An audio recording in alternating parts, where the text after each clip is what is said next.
আমরা শুনবো দুইটা প্রশ্ন। কয়টা প্রশ্ন?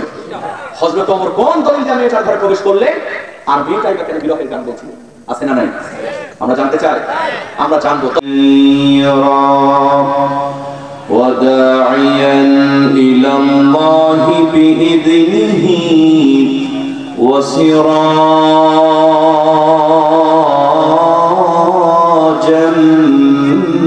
منيرا فقد قال الله تعالى في كلامه المجيد وفرقانه الحميد সকলে জবান খুলে পড়েন আউযু বিল্লাহি মিনাশ শাইতানির রাজীম বিসমিল্লাহির রাহমানির রাহিম ওয়া নুনাজ্জিলু মিনাল কুরআনি মা হুয়া শিফাa'un ওয়া রাহমাতুল লিল মুমিনিন ওয়া লা ইয়াজিদুল যালিমিনা ইল্লা খাসারা। وقال تعالى في شان حبيبه صلى الله عليه وسلم إن الله وملائكته يصلون على النبي يا أيها الذين آمنوا صلوا عليه وسلموا تسليما। নবীর প্রতি সবার ভালোবাসা আছে জানাই, কম না বেশি? দুরূদ আছে যেখানে আমরা আছি, তাহলে একটু জোর ও কণ্ঠে নবীর প্রেমে মাতোয়ারা হয়ে আকাশ বাতাস মুখরিত করে দুরূদে ইব্রাহিম পাঠ করছি। আল্লাহুম্মা সাল্লি আলা মুহাম্মাদিন ওয়া আলা আলি মুহাম্মাদ কামা সাল্লাইতা আলা ইব্রাহিম ওয়া আলা আলি ইব্রাহিম ইন্নাকা হামিদুম মাজিদ। اللهم بارك على محمد وعلى آل محمد كما باركت على إبراهيم وعلى آل إبراهيم إنك حميد مجيد। আমার দুই নয়নে হে অনন্ত ঘুম,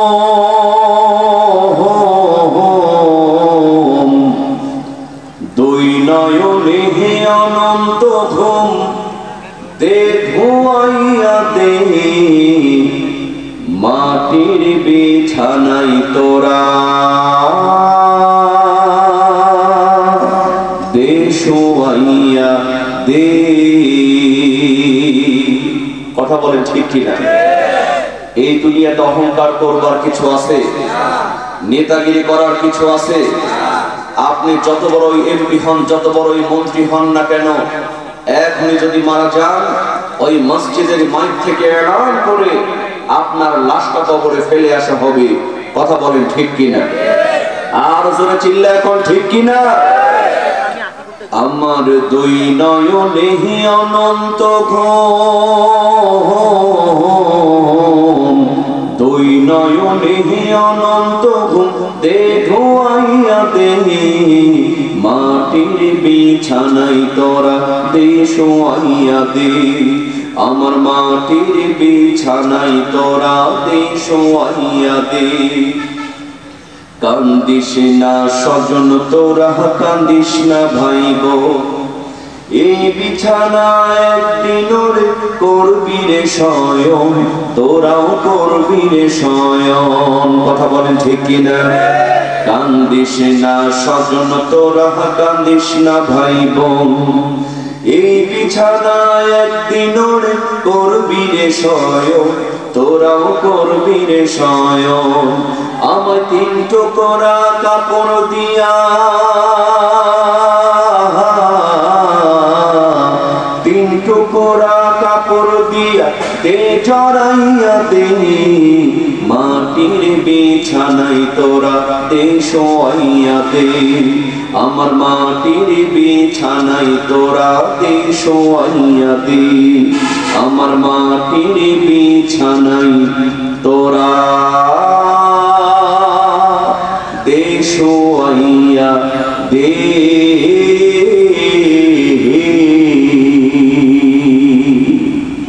একটু জিকির করেন লা ইলাহা, জোরে লা ইলাহা ইল্লাল্লাহ, লা ইলাহা ইল্লাল্লাহ, লা ইলাহা। আসমানে আল্লাহ, জমিনে আল্লাহ, আসমানে আল্লাহ, জমিনে আল্লাহ, হায়াতে আল্লাহ, মৌতে আল্লাহ, লা ইলাহা, জোরে লা ইলাহা, লা ইলাহা ইল্লাল্লাহ, মুহাম্মাদুর রাসূলুল্লাহ। সকলেই বলুন সাল্লাল্লাহু আলাইহি ওয়াসাল্লাম। ঐতিহ্যবাহী Rajshahi Belpukur June Nurain Islamic institute মাদ্রাসার উন্নতিকল্প আয়োজিত আজকের এই ঐতিহাসিক তাফসীরুল কোরআন মাহফিলে ও সনদ ও পাগড়ি প্রদান অনুষ্ঠানের সম্মানিত সভাপতি, বিশিষ্ট শিক্ষাবিদ, বেলপুকুর আইডিয়াল ডিগ্রি কলেজের সম্মানিত প্রিন্সিপাল জনাব মোহাম্মদ আব্দুল হামিদ সাহেব, আমরা তার জন্য দোয়া করছি আল্লাহ পাক তাকে যেন হায়াতে তয়্যিবা দান করে যতদিন বাঁচবেন দিনের জন্য, কোরআনের জন্য কবুল করেন, বলেন আমিন। আরো জোরে বলেন আমিন। আজকের মাহফিলের প্রধান অতিথি হযরত মাওলানা রেজাউর রহমান সাহেব, বিশিষ্ট সমাজসেবক জামিরা, আমরা তার জন্য দোয়া করছি আল্লাহ পাক তাকেও যেন হায়াতে তয়্যিবা দান করে যতদিন বাঁচবেন মসজিদের জন্য, মাদ্রাসার জন্য যেন কবুল করেন, বলেন আমিন।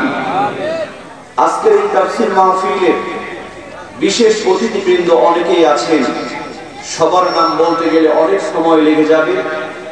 এই পোস্টারের নাম ওঠার আগে আল্লাহর খাতায় তাদের নাম উঠে গিয়েছে, কথা বলেন ঠিক কিনা? আমরা সবার জন্য দোয়া করছি আল্লাহ পাক সকলকে যেন হায়াতে তয়্যিবা দান করে দ্বীনের জন্য, কোরআনের জন্য, মসজিদ মাদ্রাসার জন্য কবুল করেন, বলেন আমিন। মাহফিল পরিচালনায় আছেন হাফেজ মাওলানা সাইফুল ইসলাম সাহেব, আমরা ভাইটির জন্য দোয়া করছি আল্লাহ পাক তার কণ্ঠের মধ্যে বারাকা দান করুন, বলেন আমিন।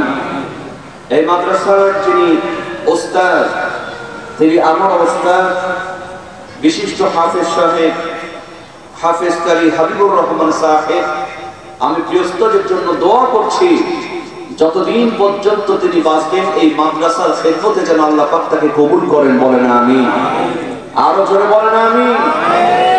আমার সামনে বসে থাকা ইসলাম প্রেমিক, কোরআন প্রেমিক, রাসূল প্রেমিক, তাওহীদের এক ঝাঁক পতাকাবাহী মুসলমান ভাইরা, অরুণ পথের তরুণ দল, আমার যুবক ভাইরা, স্নেহের কচি ও কাচারা, দাড়ি পাকা মুরব্বিয়ান ইকরামেরা, পর্দার অন্তরে অবস্থানরতা আমার সম্মানিতা মা এবং বোনেরা, শুরুতে আনুষ্ঠানিকতার মধ্য দিয়ে অন্তরের অন্তঃস্থল থেকে হৃদয় নিংড়ানো আবারও সালাম, আসসালামু আলাইকুম ওয়া রাহমাতুল্লাহি ওয়া বারাকাতুহু।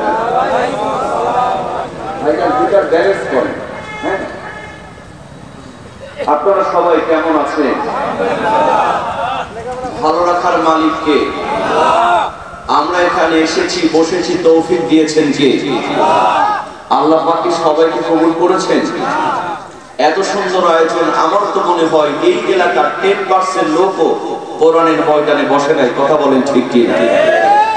বলবেন যে হুজুর প্রতিকূল আবহাওয়া, বৃষ্টি হয় কি হয় না এরকম একটা অবস্থা।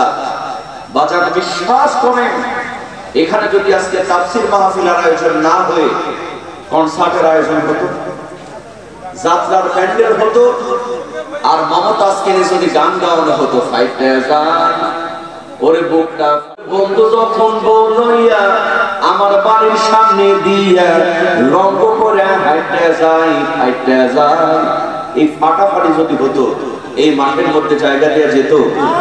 কি বলে যেত?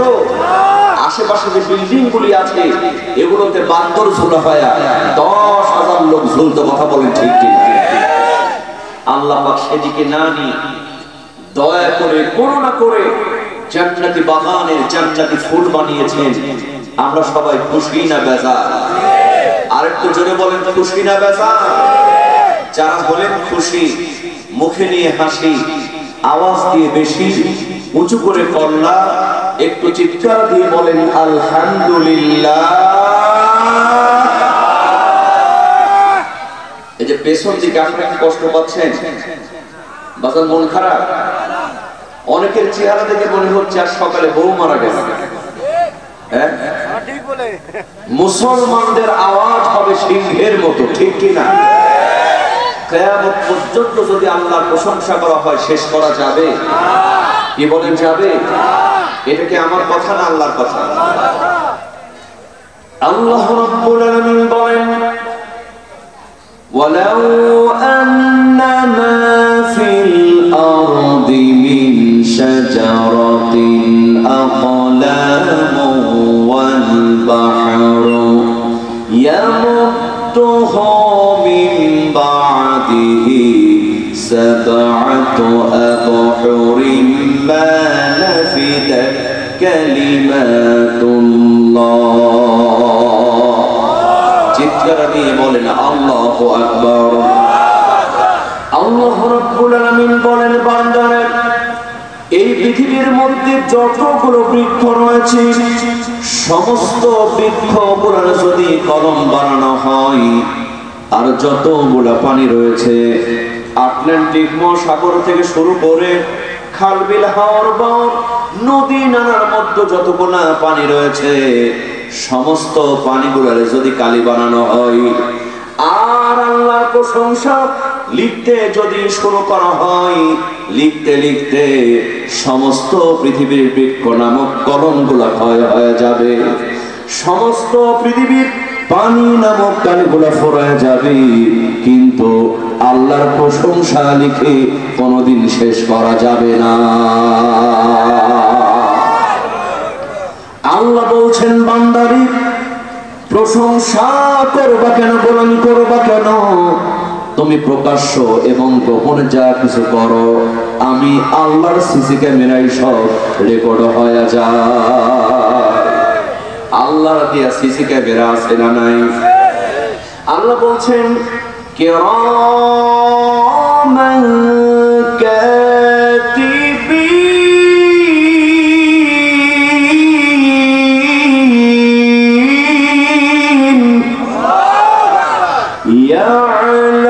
ইয়ালামুনা মা তাফআলুন।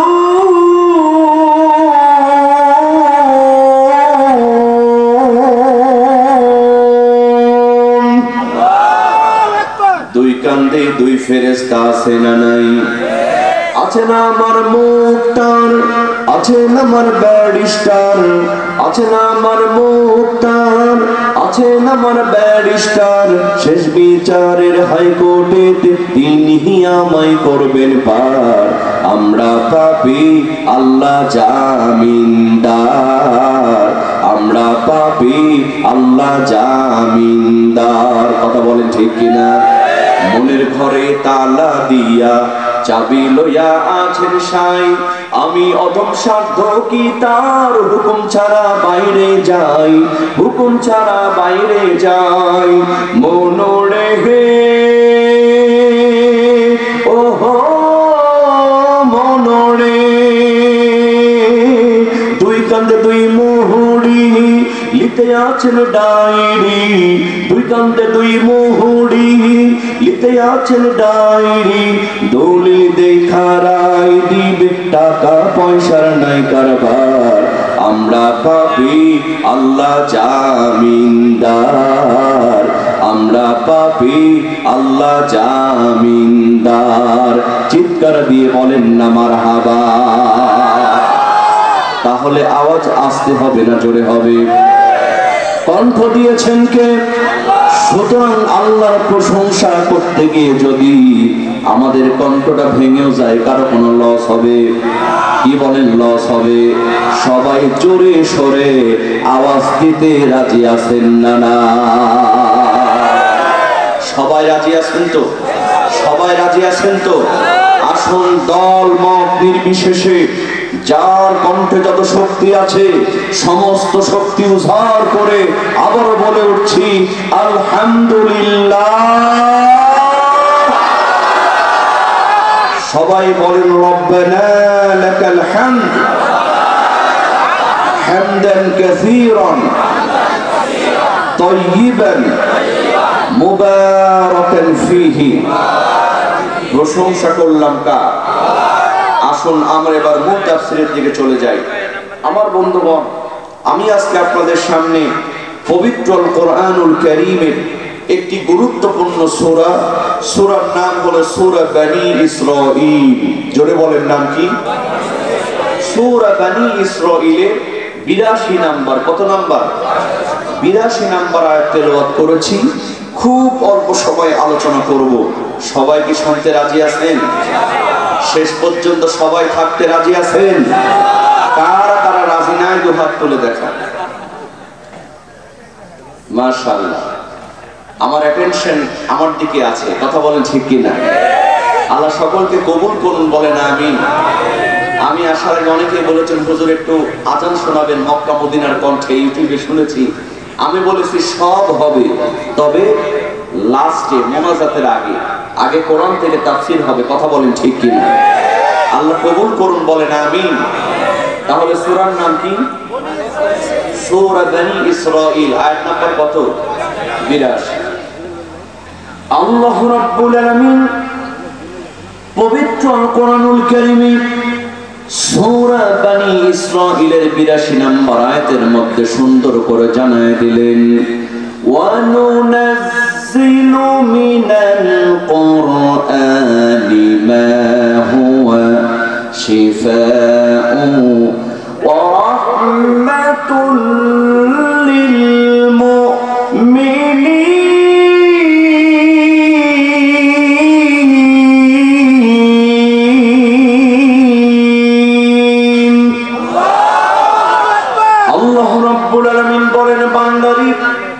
কোরআনটাকে আমি নাযিল করলাম মুমিনদের জন্য আরোগ্য আর রহমত স্বরূপ। সুবহানাল্লাহ। আল্লাহ রাব্বুল আলামিন জানায় দিলেন এই কোরআনটা হলো একটা আরোগ্য, শিফা, মুমিনদের জন্য রহমত। এরপরে আল্লাহ পাক বলে দিলেন ওয়ালা ইয়াজিদুল যালিমিনা ইল্লা খাসারা।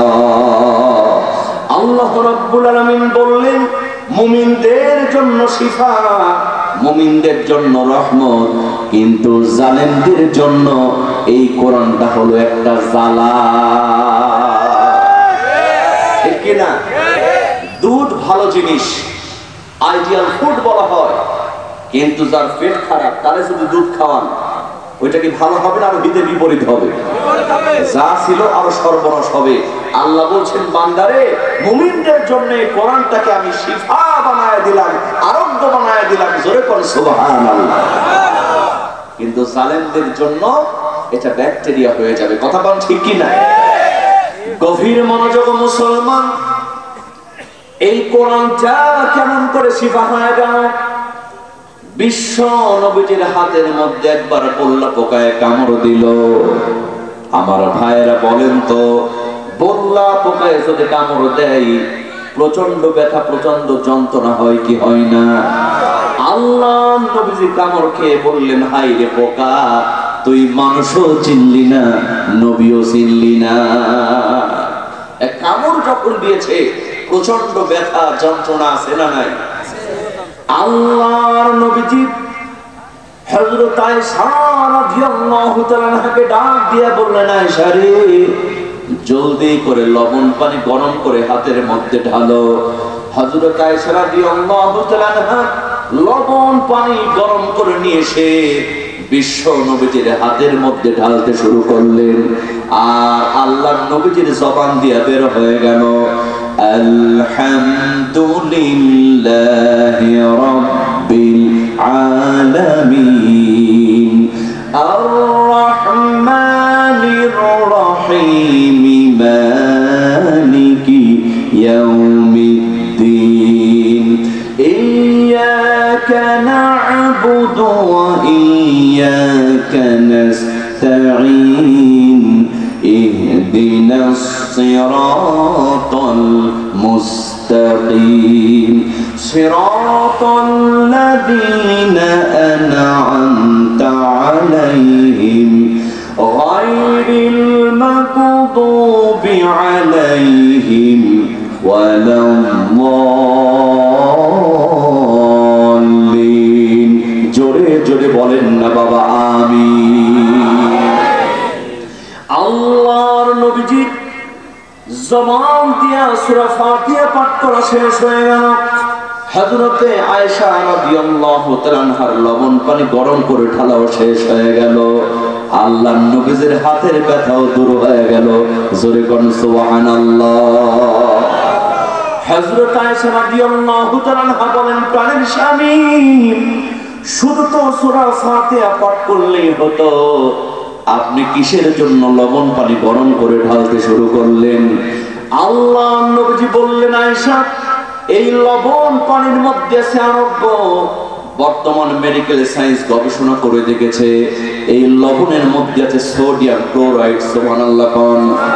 আল্লাহর নবীজি বললেন, আয়েশা, এই লবণ পানির মধ্যে আছে আরোগ্য আর সোনা, দুইটার সমন্বয়ে রোগ ভালো করে দেন কে? বাজার এইটা চিন্তা করে অনেকে আবার কোরআন দিয়ে তাবিজ বানাতে চায়, আছে না না? এই যে ফরিদপুর জেলা, কুষ্টিয়া জেলার দিকে যখন মাহফিল করতে যায়, আমরা যাওয়ার সঙ্গে সঙ্গে বলে, হুজুর একটু যখন আসছেন একটু ভালো করে আমার সন্তানের জন্য একটা তাবিজ বানায় দেন। কি বানায় দেন? বাংলাদেশের অধিকাংশ মেয়েরা তাবিজ কবজ একটু বেশি পছন্দ করে। কথা কোন ঠিক কিনা?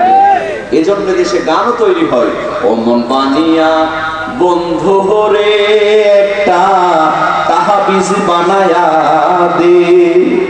নাউজুবিল্লাহ কবেন না? তাবিজ দিয়ে কাজ হয়? এলাকার এক পাতি নেতা হুজুর চাই হুজুর সামনে পরীক্ষা, ভালো করে তাবিজটা নাম দিয়ে একবারে চাকরি নট করে ফেলবো। এরকম পাতি নেতা 16টি বছর ছিল কি ছিল না? ছিল না? হুজুররা ভয় অনেক কিছুই করেছে। ইউটিউবে দেখেছিলাম সিনেমা উদ্বোধন হবে, হুজুরকে লাগাচ্ছেন দোয়া করতে। হুজুরের এক পাশে নায়ক বসা, আর এক পাশে নায়িকা বসা, হুজুর দোয়া করতেছে, আল্লাহ গো এই সিনেমার মধ্যে তুমি রহমত বরকত দাও। আলহামদুলিল্লাহ পাবেন না? এটা ইউটিউবে ভাইরাল হয়েছিল। হুজুর জানে দোয়া না করলে চাকরি নট। এটা দেখার পরে আমি ঢাকার এক ইমাম বন্ধুকে ফোন করে বললাম, বন্ধু ঢাকার ইমামদের কি মাথা নষ্ট হয়ে গেছে নাকি? সিনেমা উদ্বোধন হবে, আর দেখি সিনেমার জন্য দোয়া করতেছে। আমার দোস্ত বলে, বন্ধু আসলে ঢাকার ইমামদের মাথা নষ্ট হয় নাই, আমরা ঢাকার ইমাম আছি মহা বিপদে। কেমনে? সারা জীবন ইসলামের বিরোধিতা করেছে, বাংলাদেশের সংবিধান থেকে বিসমিল্লাহকে মুছে ফেলতে চেয়েছে, মসজিদ মাদ্রাসাকে বন্ধ করতে চেয়েছে। কথা বলেন ঠিক কিনা? সংবিধান থেকে আল্লাহর নাম উঠিয়ে ফেলতে চেয়েছে। আজকে সেই লোকটা যখন, সেই নেতা যখন মারা গেল, আত্মীয় স্বজন পাতি নেতার সাথে, হুজুর এমন করে জানাজা করবেন, এমন করে দোয়া করবেন, এক দোয়াতে যেন জান্নাত ছেড়ে জাহান্নামে চলে যায়। আমার বন্ধু বলে, দোস্ত মনে করো না আমরা ঢাকার ইমাম বলে আমাদের মাথা নষ্ট হয়ে গেছে, আমরা কিন্তু জাতে মাতাল তালে ঠিক। আমরা জানি ওই নেতার জন্য জানাজা না করলে চাকরি থাকবে না, দোয়া না করলে চাকরি থাকবে না, এজন্য আমরা জানাজা পড়াই ঠিকই, কিন্তু ওযু ছাড়া। কি ছাড়া? ওযু ছাড়া। আর যখন জানাজার নামাজে দাঁড়ায় আল্লাহু আকবার মনে করছো দোয়া করি, যতক্ষণ তাকে সমানে বরদোয়া মারি, জাহান্নামে চলে যায়। তাবিজ দিয়া কাজ হবে? পাতি নেতা কয়, হুজুর ভালো করে তাবিজ দেন, পরীক্ষায় যেন পাস করি। হুজুর কোন রকম তাবিজ দিয়েছে, পরীক্ষার হলে গিয়ে দেখে সর্বনাশ, যা ছিল আর সর্বনাশ হয়েছে, একটাও প্রমাণ নেই। এখন যত দোষ মন্দ সব হুজুরের দোষ। ও চিন্তা করে হুজুর সাইজ করবো পরে, কিন্তু আগে দেখি তাবিজের মধ্যে কি লিখছে।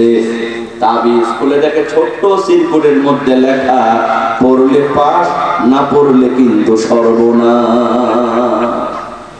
তাবিজ দিয়ে কাজ হবে? বাজান, এই কোরআন শুধু শারীরিক রোগের ঔষধ নয়, বরং সমাজের মধ্যে যত সমস্যা আছে, যত রোগ আছে, যত চুরি আছে, যত চাঁদাবাজি আছে, যত জেনা আছে, যত অন্যায় অপকর্ম আছে, সব কিছুর ওষুধ হিসেবে আল্লাহ পাক কোরআনটাকে নাযিল করে দিয়েছেন। জোরে বল সুবহানাল্লাহ।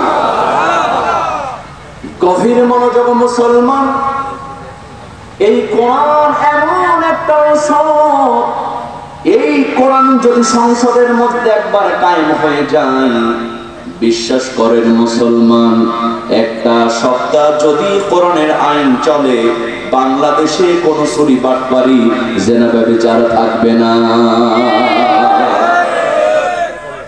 আছে না নাই? এই কোরআন দিয়ে রাষ্ট্র পরিচালনা করেছেন আল্লাহর নবীর সাহাবীরা, হযরতে আবু বকর রাদিয়াল্লাহু তাআলা আনহু। সুবহানাল্লাহ। এই কোরআন দিয়ে রাষ্ট্র পরিচালনা করেছেন অর্ধজাহানের খলিফা হযরত ওমর ফারুক রাদিয়াল্লাহু তাআলা আনহু। জোরে বল সুবহানাল্লাহ। কিতাবের মধ্যে এসেছে, গভীর রজনীতে হযরত ওমর ফারুক রাদিয়াল্লাহু তাআলা আনহু তিনি যখন রাষ্ট্রের দায়িত্ব পালন করতেছিলেন, একদিন রাতের বেলা একাকী রাষ্ট্রের কাজ করতেছেন, লেখালেখির কাজ করতেছেন। এমন সময় হযরত আলী রাদিয়াল্লাহু তাআলা আনহু আসলেন, এসে বললেন, ওমর তোমার সঙ্গে আমার একটু কথা আছে। হযরত ওমর ফারুক রাদিয়াল্লাহু তাআলা আনহু একবার জ্বলন্ত বাতির দিকে তাকালেন, আর একবার হযরত আলীর মুখের দিকে তাকালেন। এরপরে বললেন, আলী যেই কথা তুমি আমাকে বলতে চাও, এই কথা তোমার ব্যক্তিগত কথা না কোনো রাষ্ট্রীয় কথা? হযরত আলী বললেন, ওমর একান্তই আমার ব্যক্তিগত কথা। যেমন বলেছেন ব্যক্তিগত কথা, হযরতে ওমর ফারুক রাদিয়াল্লাহু তাআলা আনহু একটা ফু দিয়া সঙ্গে সঙ্গে বাতিটা নিভায়া দিলেন। পাশে আরেকটা বাতি ছিল, ওইটা তিনি নতুন করে জ্বালায়া দিলেন। হযরত আলী আশ্চর্য হয়ে গেলেন, একই বাতি কিন্তু এইটা বন্ধ করে ওইটা জ্বালালো, কারণটা কি? সুবহানাল্লাহ বলেন না। গভীর মনোযোগ মুসলমান, দেখেন কোরআনটা কেমন শিফা, কোরআনটা কেমন মহাঔষধ। হযরত ওমর ফারুক রাদিয়াল্লাহু তাআলা আনহু বললেন, আলী কোরআন দিয়ে রাষ্ট্র পরিচালিত করি। এই যে প্রথমে যে বাতি জ্বলতেছিল, এই বাতি হলো রাষ্ট্রের টাকার দিয়ে তেল কেনা, জনগণের টাকা দিয়ে তেল কিনে বাতি জ্বালায়া আমি খলিফাতুল মুসলিমিন রাষ্ট্রের কাজ করতেছিলাম, লেখালেখির কাজ করতেছিলাম। ও আলী, এই রাষ্ট্রের টাকার তেল দিয়া, জনগণের টাকার তেল ফুরাইয়া তোমার সঙ্গে ব্যক্তিগত আলোচনা যদি করি, কিয়ামতের ময়দানে আল্লাহর কাঠগড়ায় আমি ওমরকে চোরের কাতারে দাঁড়াতে হবে। এজন্যই বাতি নিভায়া দিয়া, আমার নিজের বাতি নিজের টাকার তেল দিয়া আমি বাতি জ্বালায় দিলাম। যত কথা আছে তুমি এখন বলতে পারো, জোরে কোন সুবহানাল্লাহ। বিশ্বাস করেন মুসলমান, এদেশের সব দলের নেতাগুলি জানে এই কোরআন নামক সংবিধান যদি একবার রাষ্ট্রের মধ্যে কায়েম হয়ে যায়, সংসদে পাস হয়ে যায়, মুহূর্তের মধ্যে চুরি, ডাকাতি, জেনা, ব্যভিচার, অন্যায়, অপকর্ম বন্ধ হয়ে যাবে। কথা কোন ঠিক কিনা? কিন্তু মানে কারণ জানে আইন যদি পাস হয়,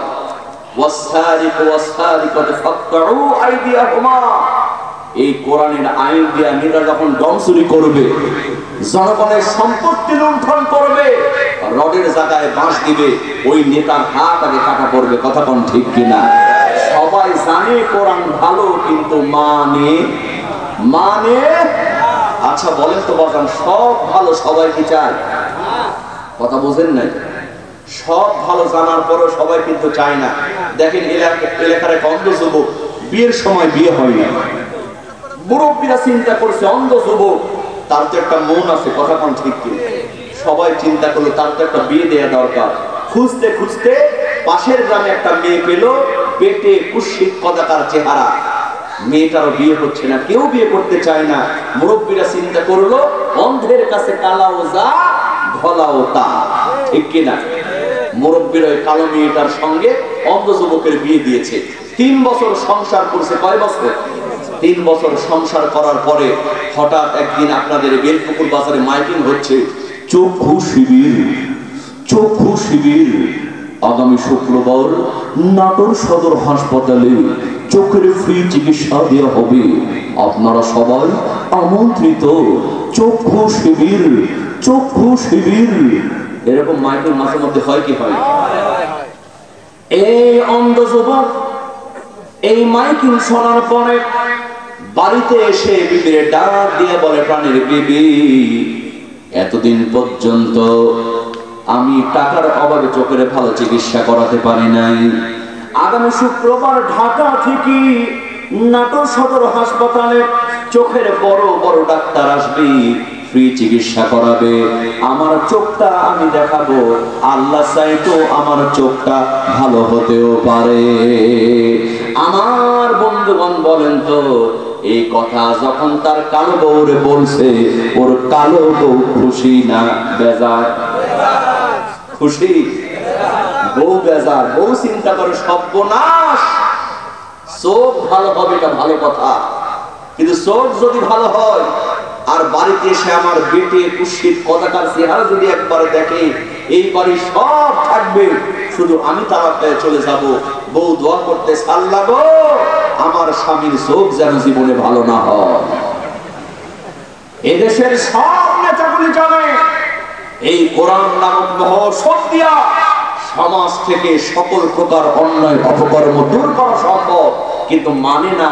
কারণ জানে আইন পাস হলে ওদের জনগণের চোখ খুলে যাবে আর ওদের বিচার কোরআন দিয়ে হবে। কথা কোন ঠিক কি? গভীর মনোযোগ মুসলমান দিয়ে বোঝার চেষ্টা করেন। দেখেন এই কোরআন দ্বারা কেমন করে সমাজ থেকে অন্যায় অপকর্ম দূর হয়। আমিরুল মুমিনিন খলিফাতুল মুসলিমিন হযরত ওমর, তিনি যখন খেলাফতের দায়িত্ব পালন করছেন, তিনি যখন রাস্তা দিয়ে চলতেন, শয়তান পর্যন্ত ওই রাস্তা দিয়ে যেত না।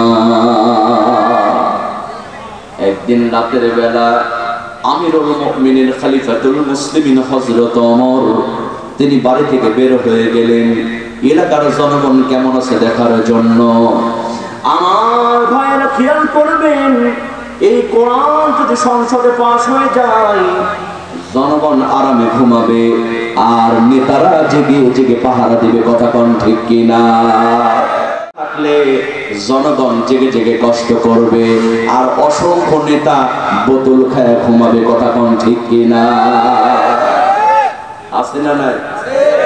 16টি বছর বোতল খাইছে, খালি বলতো খেলা হবে খেলা হবে, পালাবো না, প্রয়োজনে ফখরুলের বাড়িতে গিয়ে থাকবো। আছে না পালিয়েছে? আছে না পালিয়েছে?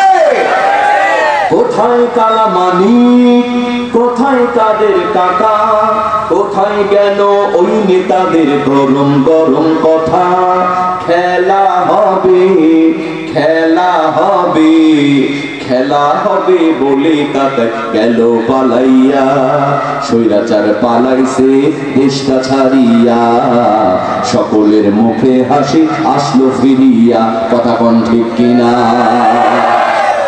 গভীর মনোযোগ মুসলমান, আমিরুল মুমিনিন খলিফাতুল মুসলিমিন হযরত ওমর রাতের বেলা বের হলেন এলাকার জনগণ কেমন আছে দেখার জন্য। আমার ভাইয়েরা, তিনি যখন গভীর রাতে জেগে জেগে পাহারা দিচ্ছেন, এলাকার জনগণ কেমন আছে দেখছেন। কিছু দূর যাওয়ার পরে আমিরুল মুমিনিন খলিফাতুল মুসলিমিন হযরত ওমর দেখলেন মরুভূমির প্রান্তরে একটা বাড়ি দেখা যায়। হযরত ওমর ওই বাড়ির সামনে যখন চলে গেলেন, এমন সময় শুনতে পেলেন ওই বাড়ির মধ্যে থেকে একটা মেয়ের কণ্ঠে কে যেন অশ্লীল বিরহের গান গায়। জোরে কর নাউজুবিল্লাহ। কি গান? অশ্লীল বিরহের গান। আপনারা বোঝেন? দেখেন না, বাংলাদেশে অনেক যুবক প্রেম করে ছ্যাঁকা খায়, ছ্যাঁকা খায় গান করে, আমি একটা জিন্দা লাশ, কাটিস না রে জংলার বাঁশ, আমার লাইগা 3.5 হাত কবর খুঁড়িস না, আমি পীড়িতের অনলে পোড়া, মরার পরে আমায় মারিস না। নাউজুবিল্লাহ কবেন না? ও মারবে তো কেমনে শেষ। ওই দিন দেখলাম একজন লিখছে, প্রিয়া তুমি ভালো থেকো, আমি ওপারে গিয়ে ভালো থাকবো। এই কথা বলে 5 তলা ছাদ থেকে লাফ দিয়ে আত্মহত্যা করেছে। এরকম বেকুব যুবক সমাজে আছে না? বিশ্বাস করো যুবক, আমি বিশ্ববিদ্যালয়ে পড়াশোনা করেছি, আমি দেখেছি অনেক যুবক আছে বাবা কষ্ট করে গ্রাম থেকে কষ্ট করে টাকা পাঠায়, আর ছেলেটা ওই বাপের টাকা দিয়া অসংখ্য মেয়েদেরকে ফুচকা খাওয়ায়। মসজিদ মাদ্রাসায় টাকা চাইলে দেয় না, কিন্তু প্রেমিকা যদি মিস কল মারে বাপের পকেট থেকে টাকা চুরি করে ফ্লেক্সি মারে। এরকম যুবক আছে না? বিশ্বাস করো যুবক, আমার কথায় কেউ কষ্ট নিব না।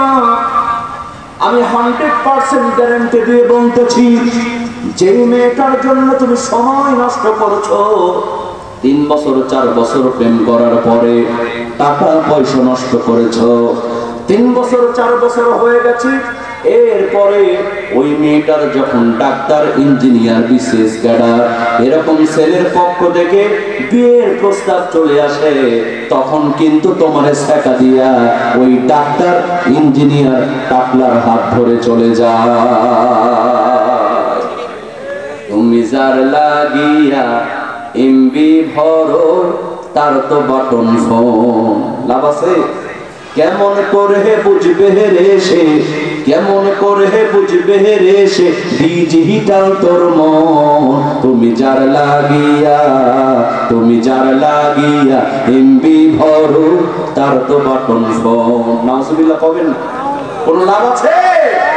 এজন্য যুবকদেরকে বলি, যুবক সময় যদি দেওয়া লাগে আল্লাহর ঘর মসজিদে সময় দাও, সময় যদি দেওয়া লাগে মসজিদ মাদ্রাসার জন্য সময় দাও, টাকা পয়সা যদি খরচ করা লাগে মসজিদ মাদ্রাসার জন্য খরচ করো, মা বাবার জন্য খরচ করো।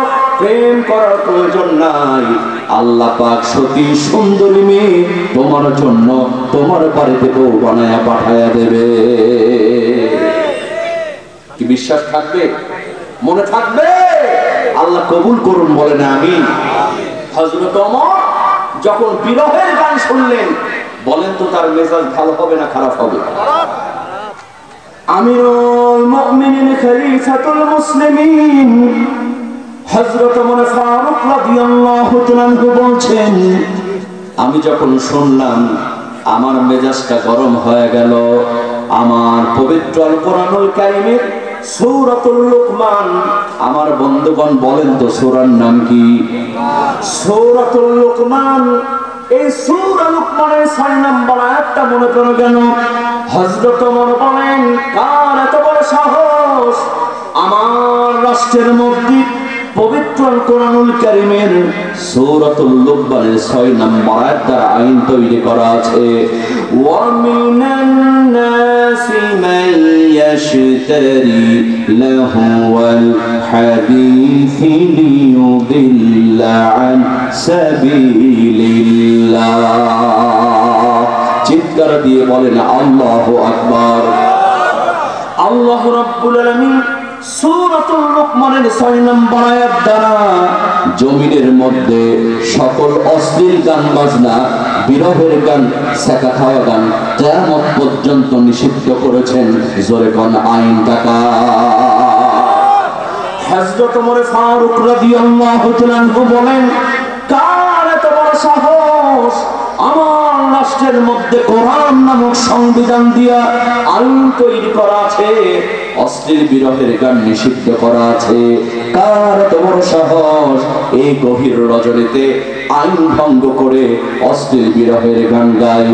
হযরত ওমর ফারুক রাদিয়াল্লাহু তাআলা এক দৌড় দিয়ে বাড়ির সামনে গেলেন, মেইন দরজার মধ্যে জোরে জোরে নক করেন, ভেতর থেকে মেয়েটা দরজা খোলে না। আমার বন্ধুগণ বলেন তো হযরত ওমরের রাগ কম ছিল না বেশি ছিল? মেজাজটা গরম হয়ে গেল। তিনি অনেকক্ষণ ধাক্কা ধাক্কি করার পর আস্তে করে পেছন দিকে গেলেন।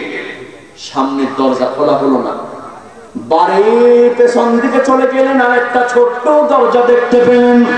আমার বন্ধুগণ বলেন তো একটা বাড়ির মেন দরজা থাকে, পেছন দিকে আরো ছোট ছোট দরজা আছে না? না। হযরত ওমর বাড়ির পেছন দিকে গিয়া দরজা একটা ধাক্কা দিলেন।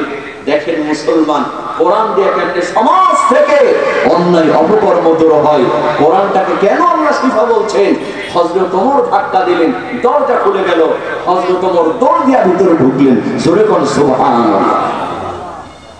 ঢোকার পরে লক্ষ্য করে দেখলেন একজন সুন্দরী যুবতী মেয়ে একাকী বসে অশ্লীল বিরহের গান গাই। জোরে কোন নাউজুবিল্লাহ।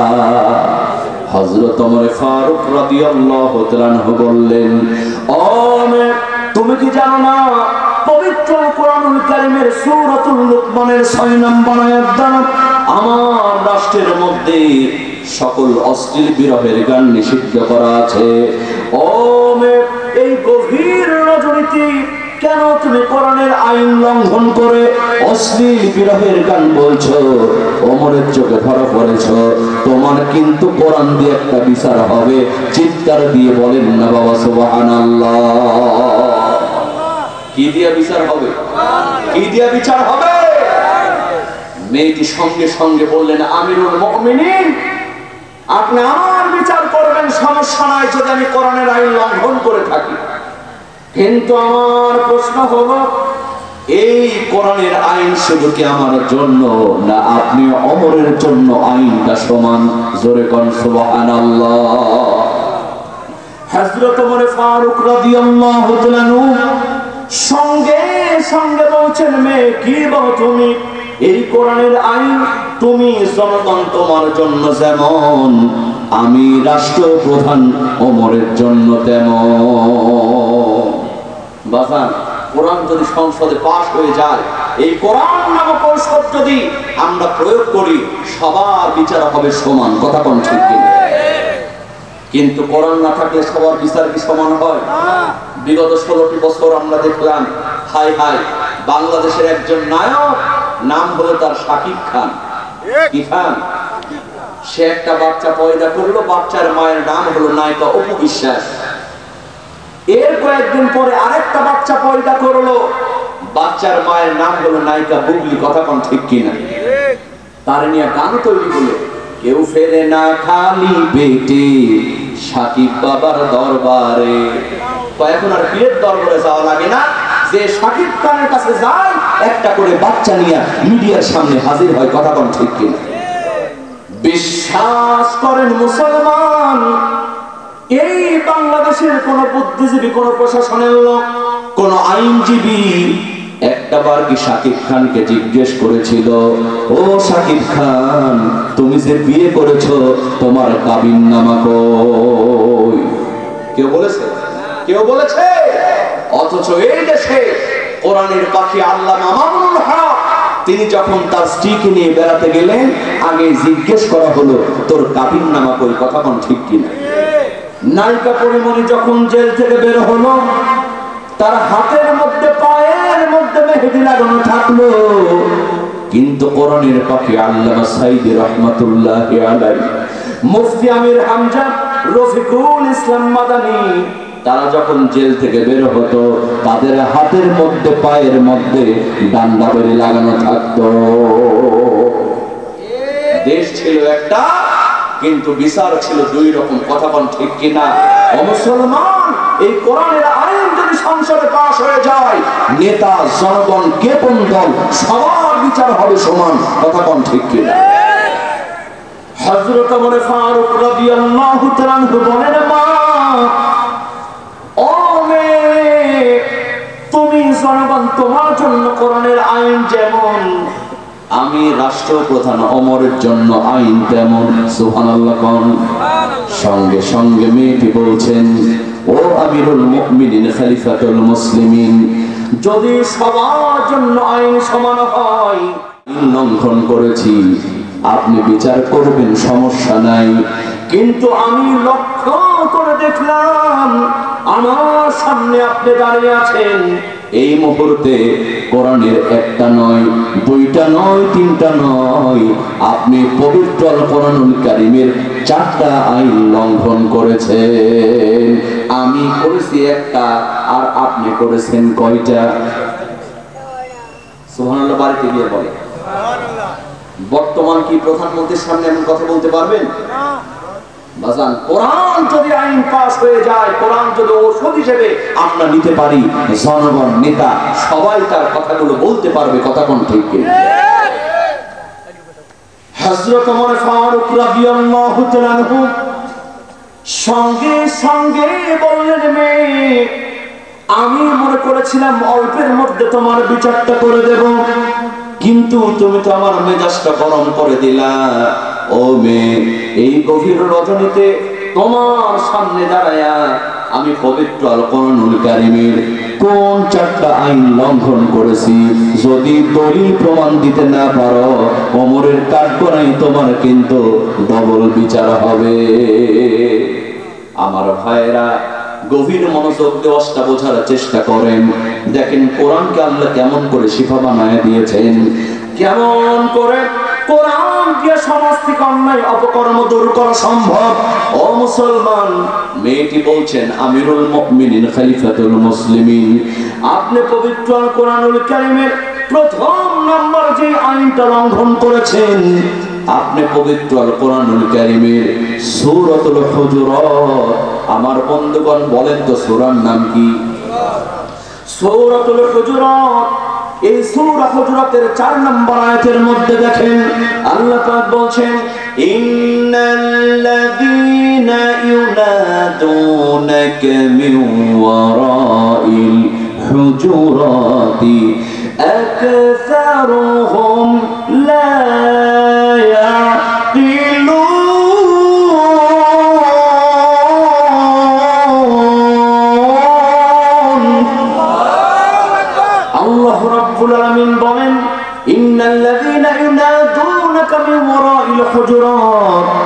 নিশ্চয় যারা বাড়ির পেছন দিক দিয়ে ডাকাডাকি করে, তাফসীরে কারকগণ বলেছেন ওরা হলো নির্বোধ। নিশ্চয় যারা বাড়ির পেছনের দরজা দিয়ে প্রবেশ করে ওরা হলো নির্বোধ। তার মানে হলো কারো বাড়িতে যদি প্রবেশ করতেই হয় সামনের দরজা মেন দরজা দিয়ে প্রবেশ করা লাগবে, পেছনের দরজা দিয়া কাউকে ডাকাডাকি করা যাবে না, কারো বাড়িতে প্রবেশ করা যাবে না। বলেন তো আইন টাকা। মেয়েটি বলছেন আমিরুল মুমিনিন, আপনি আমার বাড়িতে প্রবেশ করেছেন, সামনের দরজা দিয়ে প্রবেশ করেন নাই, আমার বাড়ির পেছনের দরজা দিয়ে প্রবেশ করার কারণে আপনি পবিত্র কোরআনুল কারীমের একটা আইন লঙ্ঘন করেছে। আমার ভাইয়েরা, হযরত ওমর ফারুক রাদিয়াল্লাহু তাআলা আনহু একটু নরম হয়ে গেলেন। সুবহানাল্লাহ। কারণ কোরআনের আইন যখন সামনে আসবে, আপনি যত বড় নেতা হন না কেন, এই আইনের কাছে আপনার মাথাটাকে নত করে ফেলতে হবে। কথা কোন ঠিক কিনা? কারণ আইনটা কার বাজান। কিন্তু অনেকেই কোরআনের আইনের কথা শুনলে গায়ের মধ্যে চুলকানি শুরু হয়।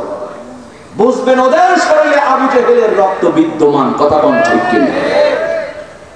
আফসোস লাগে, এমন ইমানদার আমরা হয়ে গিয়েছি, 90-95% মুসলমানের দেশে ডাক্তার জাকির নায়েক আসবে, এই যে গতকালকের খবর, তাকে নাকি আসতে দেওয়ার অনুমতি দেওয়া হবে না। নাউজুবিল্লাহ বাড়িতে গিয়া বলেন। বিশ্বাস করো যুবক, আমার কথায় কেউ কষ্ট নিবা না। ও মুসলমান, আমার কথায় কেউ রাজনৈতিক ভাবে নেওয়ার চেষ্টা করবে না, ইমানি দায়িত্ব থেকে বলছি। ডক্টর জাকির নায়েক তিনি আমাদের জন্য একটা বড় নিয়ামত। কথা বলেন ঠিক কিনা? তার দ্বারা অসংখ্য ইহুদি খ্রিস্টান ইসলামের ছায়াতলে প্রবেশ করছে। ইন্ডিয়ার দাদা বাবুরা তাকে দেশ থেকে বিতাড়িত করেছে, কারণ হিন্দু থেকে অনেকে এই কোরআনের ছায়াতলে প্রবেশ করছিল। কথা কোন ঠিক কিনা? কিন্তু মুসলমান ওই হিন্দুবাদীর কথা শুনে যদি আজকে আমরা ডক্টর জাকির নায়েককে আমরা যদি বাংলাদেশে ঢুকতে না দিই, আমাদের মতো বেকুব আর কেউ আছে? কি বলেন আছে? একবার বর্ষাকাল শুরু হবে, গর্তের মধ্যে থেকে ব্যাঙগুলি বের হয়ে লাফালাফি নাচানাচি করতেছে। এই ব্যাঙের নাচানাচি দেখে কিছু ছোট ছোট পোকামাকড় গুলো বের হয়ে ব্যাঙের সঙ্গে নাচতেছে। একটা কাক এটা দূর থেকে দেখে বলে, আরে মিয়া, পানি হবে, বন্যা হবে, সব ভেসে যাবে, এটা ব্যাঙের জন্য ভালো বর্ষাকাল। কথা কোন ঠিক কিনা? কিন্তু তুমি যে একটা পোকা, তোমার গর্তের মধ্যে যখন পানি ঢুকবে তখন তো তুমি বাঁচবা না, তুমি মারা যাবা, তুমি কেন ব্যাঙের সঙ্গে নাচতেছো? কথা কোন ঠিক কিনা? আজকে আমাদের দশা হয়েছে, ওই দাদা বাবুরা নিষেধ করেছে, তাই আমাদেরকেও নিষেধ করা লাগবে। নাউজুবিল্লাহ কবেন না। এই বাংলাদেশে শাহরুখ খান আসলে সমস্যা হয় না, এই বাংলাদেশে একজন নর্তকী নোরা ফাতেহি আসলে সমস্যা হয় না, এই বাংলাদেশে অরিজিৎ সিং আসলে সমস্যা হয় না। সুন্দর করে ঢাকায় কনসার্ট করে চলে যায় সেই 95% মুসলমানের দেশে যদি ডক্টর জাকির নায়েককে আসতে বাধা দেওয়া হয়, মাথায় কাফনের কাপড় বেঁধে ময়দানে নামতে হবে। কথা কোন ঠিক কিনা? এটার দ্বারা স্পষ্ট হয়ে যাচ্ছে সেই ইসলামের দালালরা এখনো দেশের মধ্যে আছে, স্বৈরাচার পালিয়েছে, কিন্তু তাদের দোসররা উঠতে বসে আছে। কথা কোন ঠিক কিনা? রাজশাহীর মুসলমান, আমি আমার এই ভাইদেরকে বলার মাধ্যমে সারা বাংলাদেশের মুসলমানদেরকে বলতে চাই, এখনো সময় আছে, সবাই নতুন করে চিন্তা করুন। ডক্টর জাকির নায়েককে যে কোনো মূল্যে বাংলাদেশে আনতে হবে। কথা বলেন ঠিক কিনা? প্রয়োজনে বাংলাদেশ সরকারকে বলবো, ডক্টর জাকির নায়েককে আপনারা বাংলাদেশের প্রতিনিধি, বাংলাদেশের নাগরিক বানিয়ে দেন। কথা বলেন ঠিক কিনা? মুসলমান, যদি তাকে নিয়ে নতুন করে ষড়যন্ত্র হয়, তাহলে মনে রাখবেন সবাইকে প্রস্তুত থাকতে হবে। আবার নতুন করে ওই রংপুরের আবু সাইদ ভাইয়ের মতো, মুক্ত ভাইয়ের মতো জীবন দেওয়া লাগবে। ও মুসলমান, ডক্টর জাকির নায়েকের জন্য, কোরআনকে প্রতিষ্ঠিত করবার জন্য যদি ডাক আসে, কার কার ময়দানে নামতে রাজি আছো, দু হাত তুলে আল্লাহকে দেখায় দাও।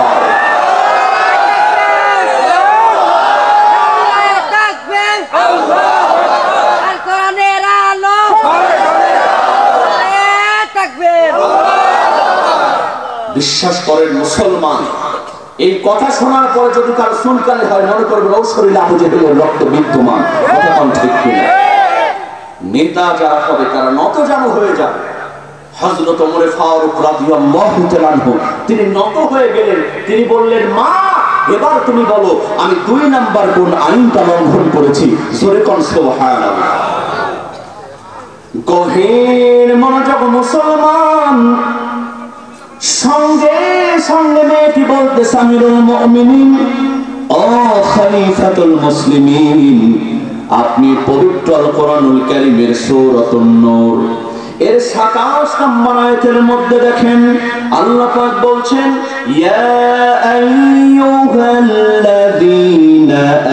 আমানু লা তাদখুলু বুয়ুতান গায়রা বুয়ুতিকুম হাত্তা তাস্তানিসু। চিৎকার দিয়ে বলেন আল্লাহু আকবার।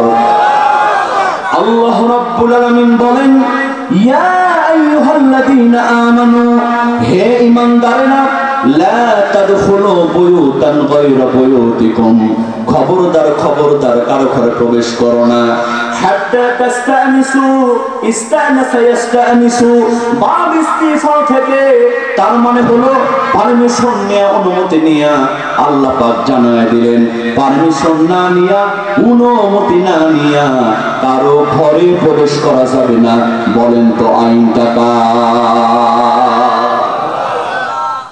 আমরা কি আইন মানি? যে যেমনি ইচ্ছা যাত্রার ঘরে প্রবেশ করতেছে, পর্দার কোনো বালাই নেই। এজন্য বাংলাদেশে পরকীয়া কমে ছাড়া বেড়েছে।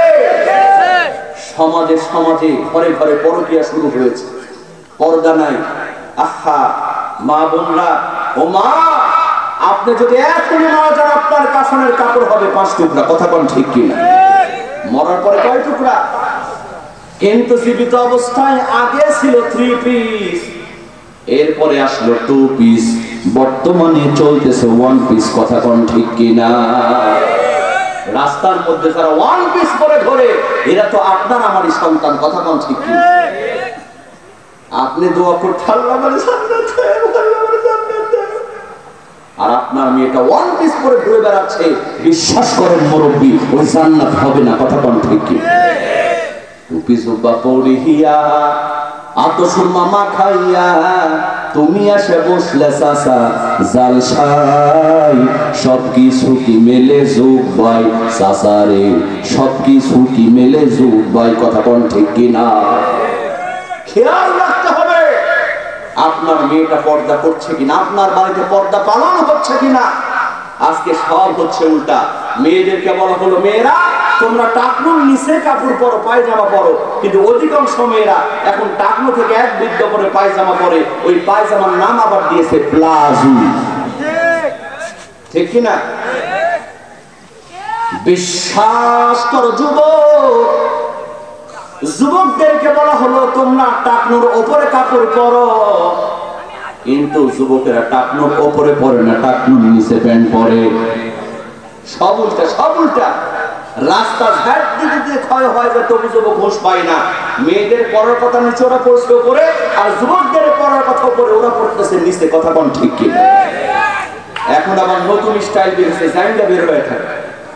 এই যে R15 সালে দেখুন 5 অর্ধেক বের হয়ে থাকে, একটা ছেলে বসে আছে অর্ধেক প্যান্ট বের হয়েছে। তোমার জাইনটা দেখালে তুমি কি মাজার মাপ দিয়ে প্যান্ট কেন? একটা হুজুরের স্টাইল। জাইনটা দেখাতে এটা হলো স্টাইল। নাউজুবিল্লাহ পাবেন না? এই মা বোনদেরকে নষ্ট করে, যুবকদেরকে নষ্ট করেছে ইন্ডিয়ান হারবাল। কথা কোন ঠিক কিনা?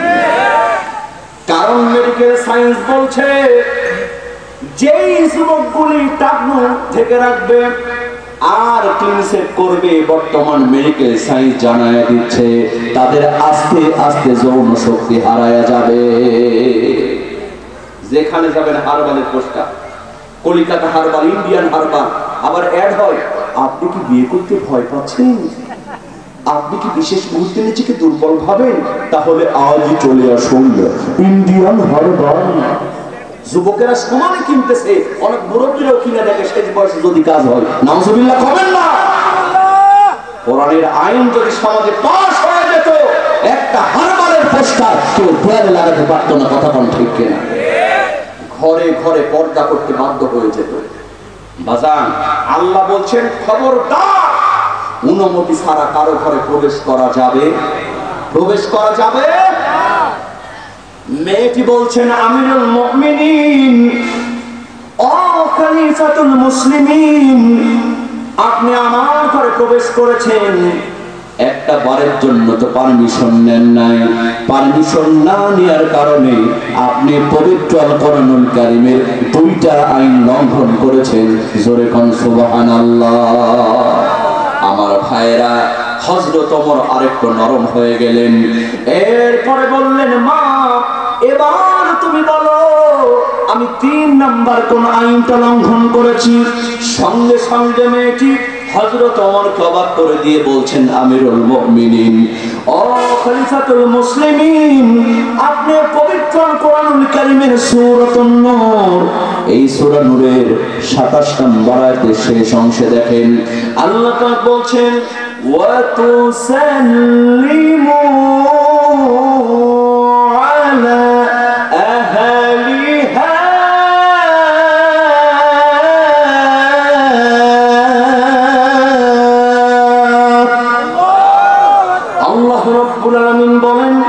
যখন তোমরা কারো সঙ্গে কথা শুরু করবা আগে তোমরা সালাম দিবা।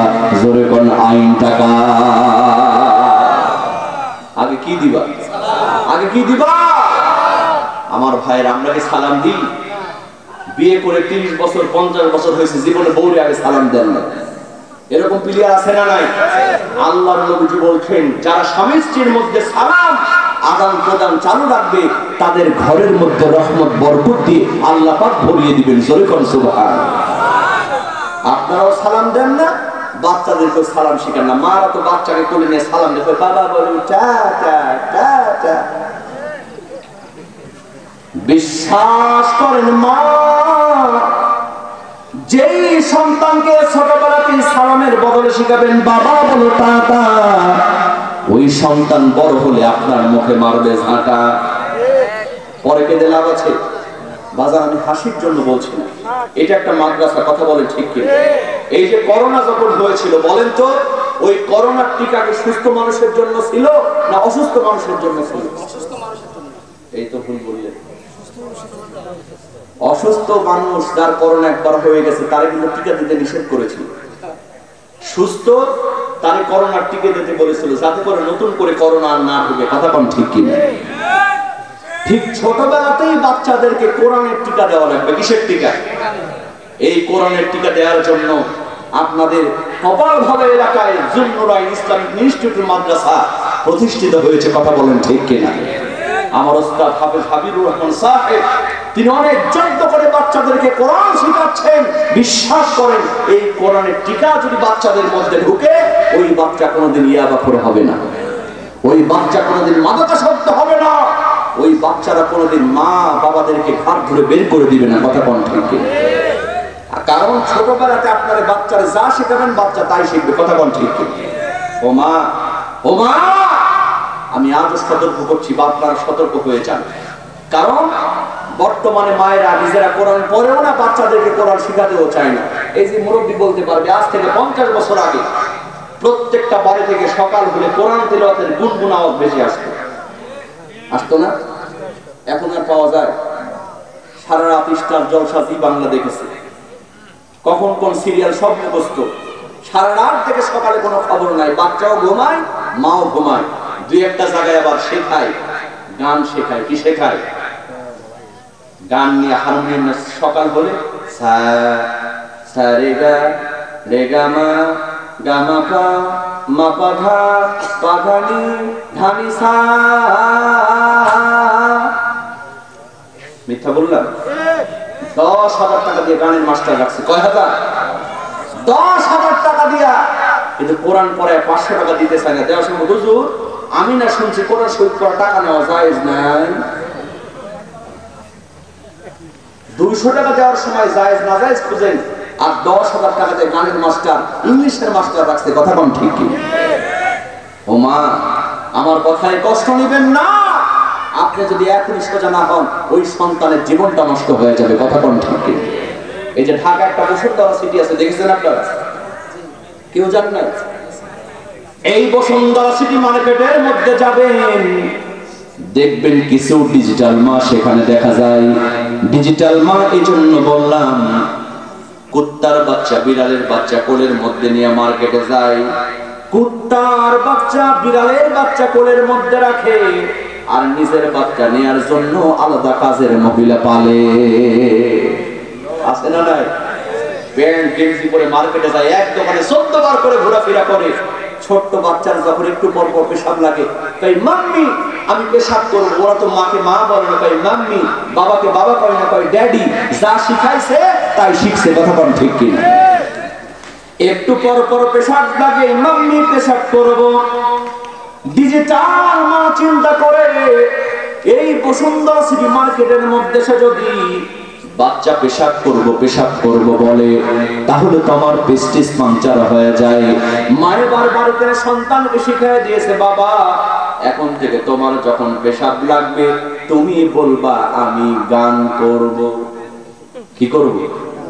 আমি পেশাব করব না বলে বলবো আমি গান করব। দেখেন মা যা শিখাবে বাচ্চা তাই শিখবে। বাচ্চা এবার মার্কেটে যায়, মায়ের সাথে গিয়ে কয় মাম্মি আমি গান করব। সবাই মনে করে গান করবে, আর মা আস্তে করে পেশাব করে নিয়ে আসে।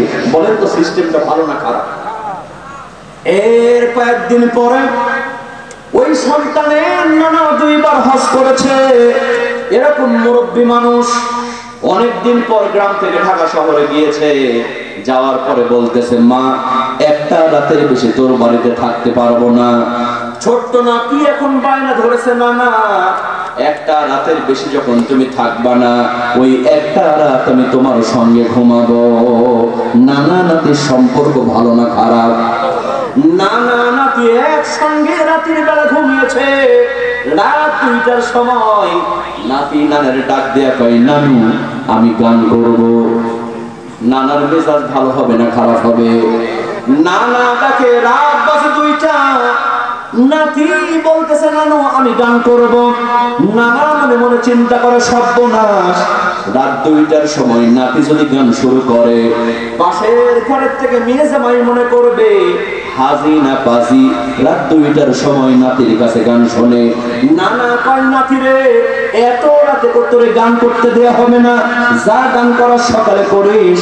ছোট নাতি কান্না শুরু করে দিয়ে কয়, না না আমি যদি এখন গান না করি আমি কিন্তু এখন বাঁচবো না। নানা চিন্তা করে, ইবলিস হচ্ছে তো বড় শয়তান, রাত 2টার সময় কান্না করলে বাঁচবে না। নানা এবার বুদ্ধি করে বলতেছে, নাতি তুই যখন গান না করলে বাঁচবি না, তুই আস্তে আস্তে আমার কানে কানে গান কর। নানা চোখ বন্ধ করে কানটা আগায় ধরছে। ছোট্ট বাচ্চা প্যান্টের চেন খুলে দিয়ে একেবারে দাঁড়ায় কানের মধ্যে ডাইরেক্ট হিট। নানা আস্তাগফিরুল্লাহ বলে লাফায়। পাশের ঘরের থেকে নিয়ে এসে বলতে, আব্বা কি হয়েছে? কই কি হর বাকি আছে? গান করার কথা বলে তোর সন্তান আমার কানের মধ্যে পেশাব করে দিয়েছে। কয় আব্বা ওর কোনো দোষ নাই, আমিও শিখায় দিয়েছি, পেশাব লাগে বলবা গান করব, এজন্য তোমার কানের মধ্যে গান করে দিয়েছে। না না মাথার মধ্যে হাত দেয়, কয় শোনো মা, যেই সন্তানের বয়সে এই শিক্ষা নিয়ে গান করার কথা বলে আমার কানের মধ্যে পেশাব করে দিয়েছে, এই সন্তান এই শিক্ষা নিয়ে যদি বড় হয় ভবিষ্যতে গোটা জাতির বুকে পেশাব করে দেবে। পরে কেঁদে লাভ আছে? এজন্য মায়েদেরকে বলি, মা আজ থেকে নিয়ত করেন আমাদের সন্তানকে আর hi hi bye bye tata এগুলো শেখাবো না। আজ থেকে আমাদের পরিবারের মধ্যে সালাম কায়েম করে দিব, বাচ্চাদেরকে সালাম শেখাবো। আপনার পরিবারের মধ্যে রহমত বরকত দিয়ে ভরায়া দিবেন কে? বিশ্বাস করেন এই ছোট্ট আমল, ওই ছেলেটা মাস্তান হবে না, ওই ছেলেটাকে মুত্তাকি হয়ে যাবে। কথা বল ঠিক? মেয়েটি বলছেন, আমিরুল মুমিনিন খলিফাতুল মুসলিমিন, আপনিও মুসলমান আমিও মুসলমান, আপনি আমার সঙ্গে কথা শুরু করলেন, একটা বারের জন্য তো আমারে সালাম দিলেন না, আমিও যে আপনারে সালাম দিব সেই সুযোগটাও আপনি আমারে দিলেন না। সালাম না দেওয়ার কারণে আপনি পবিত্র আল কোরআনুল কারীমের 3টা আইন লঙ্ঘন করেছে। আর থাকলো কয়টা? কষ্ট হচ্ছে আপনাদের? মন খারাপ করছেন? বিশ্বাস করেন মুসলমান, হযরত ওমর আশ্চর্য হয়ে গেলেন। সুবহানাল্লাহ কবেন না? আর থাকলো কয়টা? হযরত ওমর ফারুক রাদিয়াল্লাহু তাআলা আনহু বললেন, মা এবার তুমি বলো আমি 4 নাম্বার কোন আইনটা লঙ্ঘন করেছি। সঙ্গে সঙ্গে মেয়েটি কোরআন থেকে দলিল দিয়া দেয়, আমিরুল মুমিনিন খলিফাতুল মুসলিমিন, আপনি পবিত্র কোরআনুল কারীমের সূরাতুন নূরের 30 এবং 31 নম্বর আয়াতটা তেলাওয়াত করেন। আল্লাহ পাক বলছেন, কুল্লিল মুমিনিনা ইয়াগুদ্দু মিন আবসারিহিম ওয়া ইয়াহফাযু ফুরুজাহুম দিয়ে বলেন না আল্লাহু আকবার। আল্লাহ রাব্বুল আলামিন বলেন, নবী আপনি জানায় দেন মুমিন বান্দা বান্দি হবে যারা চক্ষুটা নিচের দিকে নামায় রাখবে তারা। এরপরে বলছেন ওয়াহফাযু ফুরুজাহুম, মুমিন বান্দা বান্দি হবে যারা লজ্জাস্থানকে হেফাজত করবে তারা। তাফসীরের কারকগণ বলেন আগে চোখের পর্দা, এরপরে লজ্জাস্থানের হেফাজত। কারণ চোখের পর্দা যদি করতে না পারেন লজ্জাস্থানের হেফাজত করা কিন্তু সম্ভব নয়। আগে কি বাঁচাতে হবে? আগে কি বাঁচাতে হবে? আপনি সারা রাত ওয়াজ শুনলেন, দরজা লাগাই দেন, মোবাইলের মধ্যে অশ্লীল ভিডিও দেখলেন, ফজরের নামাজ হবে? ও যুবক, ফজরের নামাজ হবে? আপনার মোবাইলটা আপনার জন্য জান্নাত জাহান্নাম হয়ে যেতে পারে। কথা কোন ঠিক কি? বাচ্চারা মোবাইল কিনে চাচ্ছে, আপনি মোবাইল কিনে দিচ্ছেন, কয় আব্বা আমার একটা স্মার্টফোন লাগবে, না হলে পড়াশোনা হবে না। আপনি কষ্ট করে বিশাল বড় মোবাইল ফোন দিলেন, এই মোবাইল দিয়ে বাচ্চার পড়াশোনা করে না, ঘরের দরজা লাগায় ব্লু ফিল্ম দেখে। কথা কোন ঠিক কি? মোবাইল আসিল কি দোলা লাগিল, পড়ালেখায় অমন বসে না। আছে না নাই? পেটে ভাত নাহি যাহা, গায়ে কাপড় নাই ঠাহা, মোবাইল ছাড়া দিন চলে না। মোবাইল আসিল কি দোলা লাগিল, পড়ালেখায় অমন বসে না। রাত 12টার পরে প্রিয়া যখন ফোন করে, দু চোখেতে ঘুম আসে না। রাত জাগিয়া ফোন চ্যাট করিয়া ফজরের নামাজে ঘুম ভাঙে না। মোবাইল আসিল কি দোলা লাগিল, পড়ালেখায় অমন বসে না। বাজান দোষটা কি মোবাইলের না আমার? কার দোষ? মোবাইলের দোষ। বিশ্বাস করো যুবক, আজকের ওয়াজ শোনার পরে তোমার মোবাইল থেকে সকল গান, সিনেমা, নাটক, অশ্লীল ভিডিও সব তুমি ডিলিট করো। আগামীকাল পটিয়া বাজার থেকে, বানেশ্বর বাজার থেকে ওই মোবাইলের মেমোরির মধ্যে 30 পারা কোরআনুল কারীম ডাউনলোড করো। ওই মোবাইলটা তোমার জন্য জান্নাতে যাওয়ার কারণ হয়ে যাবে। কোনো উপায় নাই, বাজার মরা লাগবেই। এই জন্য চোখের হেফাজতের দরকার আছে না নাই? মেয়েটি বলছেন, আমিরুল মুমিনিন আপনি একজন পুরুষ মানুষ, আমি একজন মহিলা মানুষ, আপনি আমার দিকে তাকিয়েছেন, আমি লক্ষ্য করলাম একটা বার তো চোখটা নিচের দিকে নামালেন না। চক্ষু নিচের দিকে না নামানোর কারণে আপনি পবিত্র কোরআনুল কারীমের 4 নম্বর আইনটা লঙ্ঘন করেছেন। চিৎকার দিয়ে বলেন না বাবা সুবহানাল্লাহ। আমার বন্ধুগণ, এই মেয়েটি যখন 4টা দলিল দিয়ে ফেলেছে, আমিরুল মুমিনিন খলিফাতুল মুসলিমিন হযরত ওমর বলছেন, মা ও বাপ, এতক্ষণ পর্যন্ত তুমি কথা বলেছো, তোমার কথার মধ্যে কোনো কাউন্টার দিই নাই। কারণ তুমি হলো জনগণ আর আমি হলাম নেতা। আল্লাহ বলছেন নেতা হবা যারা, জনগণের কথা আগে শুনবা তারা। কিন্তু এখনকার নেতারা কয় কি আগে লাগা, কোনো কথা হবে না আগে। মায়ের বুবুজান এই পদ্ধতি অবলম্বন করার কারণে আল্লাহ পাক তার পতন ঘটিয়েছে। কথা কোন ঠিক কি?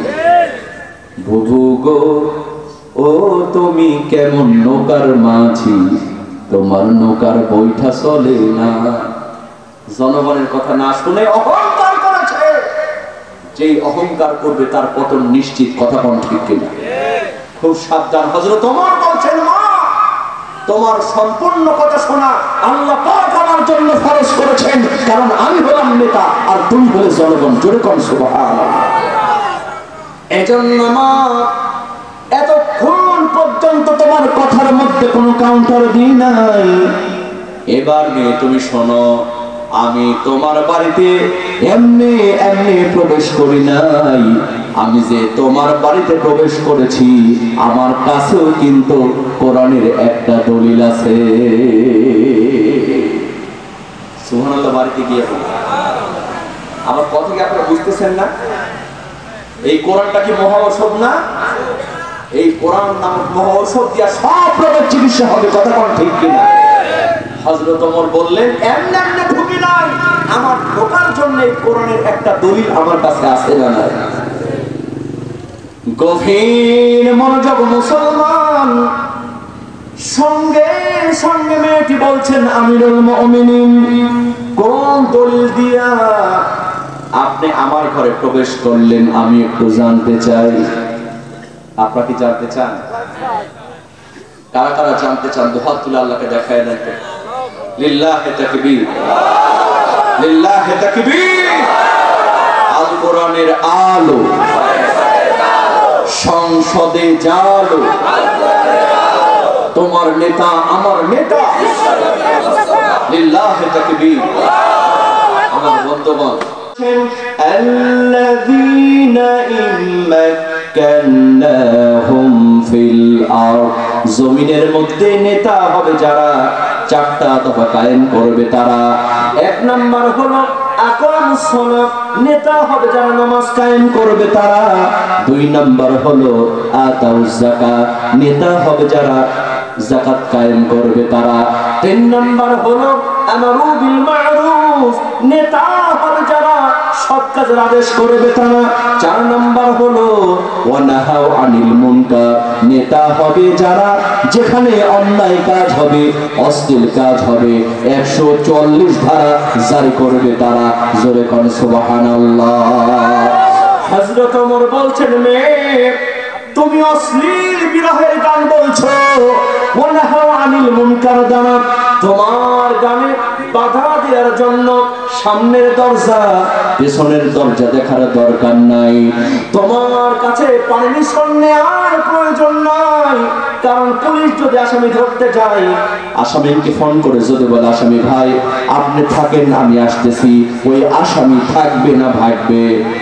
তোমার কাছে পারমিশন নেওয়ার প্রয়োজন নাই, তুমি ছেলে না মেয়ে বোঝার দরকার নাই, সালাম দেওয়ার দরকার নাই।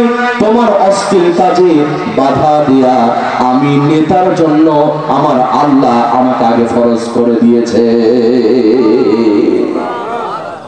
বাজার এইরকম নেতা যদি থাকে, অন্যায় থাকবে, চুরি থাকবে, জিনা থাকবে, পরকিয়া থাকবে। হযরত ওমর ফারুক রাদিয়াল্লাহু তাআলা আনহু বললেন, মা এজন্য ডাইরেক্ট তোমার বাড়িতে আমি প্রবেশ করেছি, কিন্তু মা আমি বুঝলাম না তোমার মধ্যে অনেক কোরআনের জ্ঞান, তারপরও কেন তুমি বিরহের গান বলছো আমি তো বুঝলাম না। সঙ্গে সঙ্গে মেয়েটি বলছেন, আমিরুল মুমিনিন এই গভীর রজনীতে আমি অশ্লীল বিরহের গান বলছি, এর কারণ হলো আপনি ওমর নিজে যেমন বলেছে, আপনি ওমর নিজে। হযরত ওমর দুই ধাপ পিছনে সরে গেছে। জোরে কোন সুবহানাল্লাহ। চমকে উঠছে হযরত ওমর, দুই ধাপ পিছনে সরে গেছে। আমার বিরহের কারণ আপনি ওমর নিজে। মেজাজ ভালো হবে না খারাপ হবে? সঙ্গে সঙ্গে হযরত ওমর ফারুক রাদিয়াল্লাহু তাআলা আনহু বলেন, মেয়ে ও মেয়ে আমি মনে করেছিলাম তোমার মধ্যে কোরআনের জ্ঞান আছে, এজন্য বিচারটা হালকা করে দেব, কিন্তু শেষ সময় তুমি আমার মেজাজটা গরম করে দিলা। আমার কারণে কেন তুমি বিরহের গান বলছো? তোমার বিরহের গান বলার কারণ আমি অমর কেন হলাম যদি বলতে না পারো? অমরের কাঠগড়াই তোমার কিন্তু কঠিন বিচার হবে।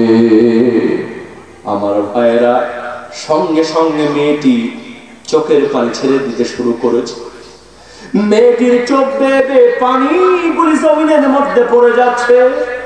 মেয়েটি বলছেন, আমিরুল মুমিনিন, আমার কথায় আপনি খারাপ কিছু মনে করবেন না। আমি এজন্য বললাম, আমার বিরহের গান বলার কারণ হলেন আপনি অমর নিজেই। কারণ আজ থেকে 5 মাস আগে আমার বিয়ে হয়েছে। যদি বলেন কয় মাস আগে বিয়ে হয়েছে? মেয়েটি কেঁদে কেঁদে বলছেন, আমিরুল মুমিনিন, 5টি মাস আগে আমার বিয়ে হয়েছে। আমার স্বামী আমার সঙ্গে বাসর করেছে। পরের দিন সকালবেলা আপনার কার্যালয় থেকে আমার স্বামীর কাছে একটা পত্র চলে আসলো, ও যুবক, যেখানে থাকো যেভাবে থাকো, ওমরের কার্যালয়ে দেখা করো। হযরত ওমর তোমাকে জিহাদের ময়দানের সেনাপতি বানিয়ে দিয়েছে। আমার স্বামী আমাকে ডাক দিয়ে বলে, বিবি, ইন্নাল্লাহা আশতারা মিনাল মুমিনিন আনফুসাহুম ওয়া আমওয়ালাহুম বিআন্না লাহুমুল জান্নাহ। ও বিবি, আল্লাহ পাক জান্নাতের বিনিময়ে আমাদের জান এবং মালকে ক্রয় করে নিয়েছেন। আমি যদি এখন জিহাদের ময়দানে না যাই, কিয়ামতের ময়দানে আল্লাহর কাঠগড়ায় আমাকে জবাব দেয়া লাগবে। এই কথা বলে ওই 5টি মাস আগে আপনার কার্যালয়ে চলে গিয়েছে। এখন পর্যন্ত আমার স্বামীর কোনো খবর আমি পাই না। আমার স্বামীর বিরহে আমি প্রতিনিয়ত বিরহের গান গাই। আপনি যদি আমার স্বামীকে না ডাকতেন, আমার স্বামী যেত না, আর আমাকেও বিরহের গান বলা লাগতো না। আমার ভাইয়েরা বলেন তো, মেয়েটার মধ্যে যুক্তি আছে না? না। সঙ্গে সঙ্গে হযরত ওমর রাদিয়াল্লাহু তাআলা আনহু চোখের পানি ছেড়ে দিলেন। হযরত ওমর ফারুক বলছেন, আমার কাছে মনে হলো আমার পায়ের নিচ থেকে মাটিগুলি সরে সরে যাচ্ছে, কারণ আমার জনগণ কষ্টে আছে আর আমি ওমর জানি না। জোরে জোরে কন্যা বাবা সুবহানাল্লাহ। হযরত ওমর ফারুক রাদিয়াল্লাহু তাআলা আনহু বলেন, মা, ও মা, আগামীকাল তুমি আমার কার্যালয়ে চলে আসো, দেখি তোমার স্বামীকে খুঁজে বের করতে পারি কিনা। এই কথা বলে হযরত ওমর গভীর রজনীতে কার্যালয়ের দিকে গেলেন না, নিজের মেয়ে উম্মে হাফসার বাড়িতে চলে গেলেন। উম্মে হাফসার বাড়িতে গিয়ে দরজায় নক করলেন। উম্মে হাফসা দরজা খুলে দিলেন। দেখেন হযরত ওমরের চোখ বেয়ে বেয়ে পানিগুলি জমিনে পড়তেছে। উম্মে হাফসা ওমরের মেয়ে বলে, বাবা, কোন যুদ্ধে পরাজিত হয়েছো বাবা? শত্রুর ভয়কে তুমি আমার বাড়িতে পালায় আসছো। হযরত ওমর বললেন, না রে মা, শত্রুর ভয়ে আমি পালায় আসি নাই, কোন যুদ্ধে পরাজিত হই নাই। এই গভীর রজনীতে তোর বাড়িতে আসছি একটা জনগণের জন্য, কারণ আমি দেশের নেতা আর আমার জনগণের চোখের পানি আল্লাহর কাছে আমি জবাব দিতে পারবো না। জোরে কোন সুবহানাল্লাহ। ও মা, এই গভীর রজনীতে আমি তোর বাড়িতে আসছি একটা প্রশ্নের উত্তর জানার জন্য। মা, আমি তোর পিতা হয়ে মেয়ের কাছে প্রশ্ন করছি, মা, লজ্জা করবি না, আমারে জানায় দে, একজন স্ত্রী স্বামী ছাড়া কতদিন থাকতে পারে? জোরে কোন সুবহানাল্লাহ। নেতা হওয়া এত সহজ না বাজান। যদি কোরআনের আইন সংসদে পাস হয়ে যেত, নেতা হওয়ার জন্য নমিনেশন কেনার জন্য টাকা দেওয়া লাগতো না, উল্টা সরকার নিজে আপনার বাড়িতে নমিনেশন পৌঁছে দিত। কথা কোন ঠিক কিনা? হযরত ওমর ফারুক রাদিয়াল্লাহু তাআলা আনহু বলছেন, মা, একজন স্ত্রী স্বামী ছাড়া কতদিন থাকতে পারে আমারে জানায় দে। উম্মে হাফসা কিছুক্ষণ চিন্তা করার পর বলেন, বাবা, আমার কাছে মনে হয় একজন স্ত্রী 4 মাসের বেশি স্বামী ছাড়া থাকতে পারে না। কয় মাস? তাহলে উম্মে হাফসার মতো মেয়ে যদি বলে 4 মাস, আমাদের দেশের স্টার জলসা জি বাংলা দেখা মেয়েদের জন্য কয় মাস?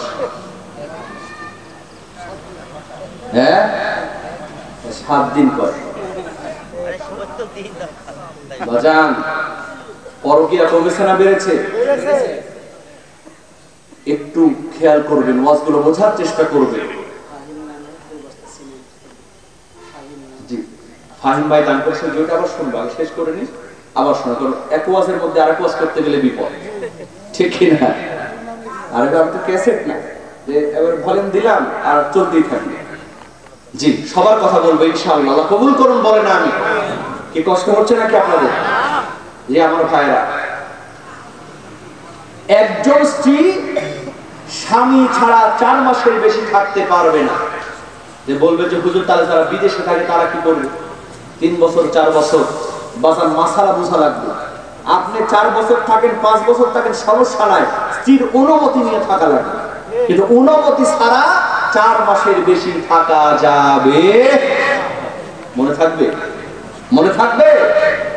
বিশ্বাস করেন মুসলমান, হযরতে ওমর ফারুক রাদিয়াল্লাহু তাআলা আনহু কার্যালয়ে গিয়া সকালবেলা আইন তৈরি করে দিলেন, আমার কার্যালয়ে কোন স্বামী স্ত্রীর অনুমতি ছাড়া 4 মাসের বেশি বাইরে থাকতে পারবে না। জোরে কোন সুবহানাল্লাহ। হক আদায় করে আবার আমার কার্যালয়ে আসবে। ওই সকালবেলা মেয়েটিকে ডাকা হলো, তার স্বামীকে খুঁজে বের করা হলো।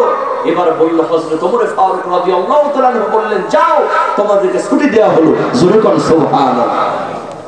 যাওয়ার সময় মেয়েটি চোখের পানি ছেড়ে দিয়ে বলে, আমিরুল মুমিনিন, গতকাল আপনার সঙ্গে তর্ক করেছি, অনেক বেয়াদবি হয়তো করে ফেলেছে, আমারে মাফ করে দেন।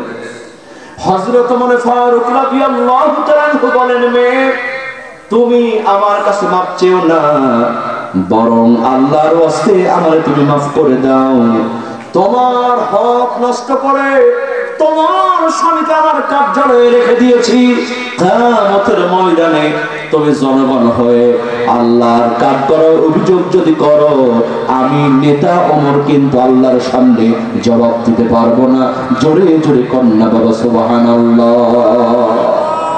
বাজান জনগণের মধ্যে কোরআন, নেতার মধ্যে কোরআন, আর সংসদ যদি কোরআন পাস হয়ে যায়, কোরআন থাকে, বলেন তো সমাজে দুর্নীতি থাকবে? চাঁদাবাজি থাকবে? জেনা ব্যভিচার থাকবে? পরকীয়া থাকবে? এই জন্য মুসলমান সব দেখা শেষ, আগামীর বাংলাদেশ হবে কোরআনের বাংলাদেশ। কথা কোন ঠিক?